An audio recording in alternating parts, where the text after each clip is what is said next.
نماز اللہ کا ایسا حکم ہے جو ہر حال میں فرض ہے. انسان کسی بھی قیمت پر نماز نہیں چھوڑ سکتا.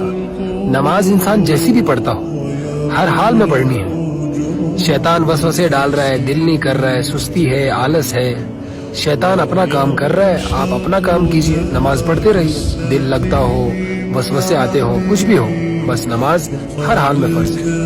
کیونکہ ایک ایک نماز کے بارے میں پوچھا جائے گا.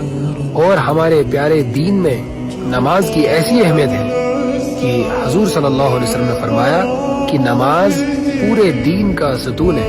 بتاؤ، جس عمارت کا ستون نہ ہو، جس بلڈنگ کا پلر نہ ہو، کیا وہ کھڑی رہ سکتی ہے؟ تو انسان کیسے بڑی آسانی سے غافل ہو کر اس نماز کے بغیر زندگی گزار رہا ہے. کوئی فکر نہیں. بغیر نماز کے انسان جنت میں نہیں جا سکتا، قبر کے عذاب سے نہیں بچ سکتا. اس ویڈیو کو اتنا شیئر کرو کہ ہمارے جتنے بھی بے نمازی بھائی ہیں جو نمازوں سے دور ہیں